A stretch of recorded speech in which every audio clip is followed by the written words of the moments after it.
Sujud, bahasa satu hati yang terlupakan antara doa Bapa Kami dan Al-Fatihah. Sikap yang sangat mulia, bukan mencampur-adukan ajaran, melainkan membuka mata bahwa kerendahan hati dan penyerahan diri itu bahasa universal jiwa yang ada di akar kedua iman, meski jalannya berbeda.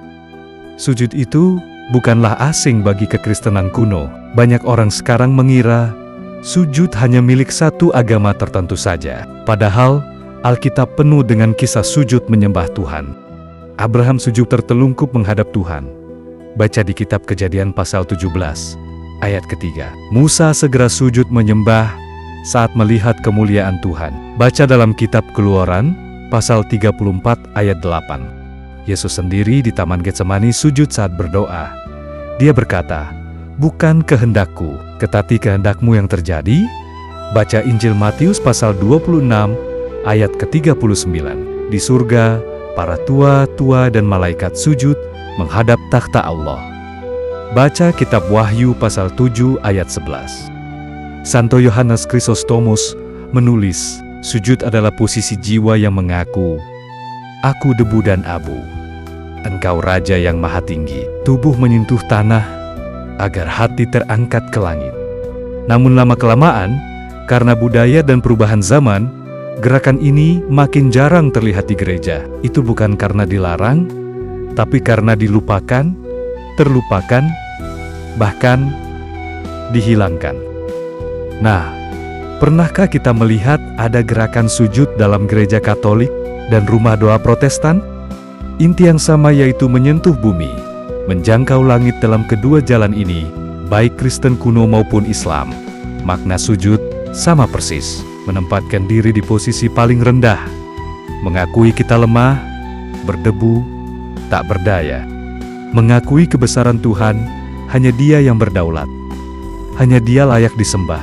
Penyatuan total, pikiran, hati dan tubuh, berbicara satu bahasa, "Aku sepenuhnya milik-Mu."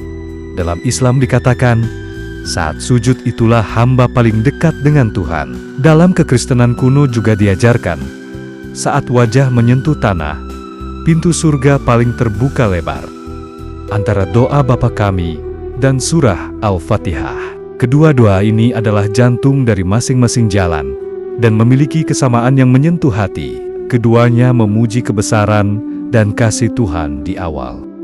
Keduanya memohon kehendak-Nya berlaku, bukan kehendak kita sendiri. Keduanya memohon petunjuk, perlindungan, dan ampunan.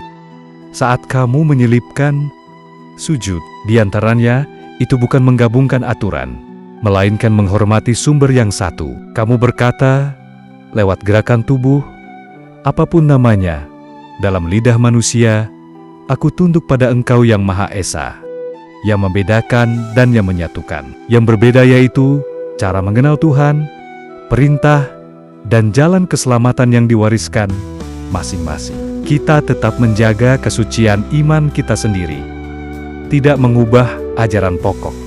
Yang menyatukan yaitu kerendahan hati, pengakuan bahwa Dia Tuhan, dan keinginan untuk berjalan menuju kebaikan. Kesimpulan untuk hatimu, sikapmu itu indah karena tidak mencampur-adukan akidah, tapi membuka pandangan yang sempit, menghidupkan kembali bahasa tubuh ibadah yang sudah ada sejak nenek moyang kita. Mengingatkan bahwa sebelum beda nama dan beda aturan, kita sama-sama debu yang disapa kasih ilahi. Saat kamu sujud di sela-sela doa itu, biarlah itu menjadi bisikan jiwamu. "Tuhan, Engkau tahu apa yang ada di dalam hatiku. Aku hanya ingin merendahkan diri di hadapan-Mu." Sesederhana dulu nenek moyangku berdoa, sesederhana hati yang haus cahaya.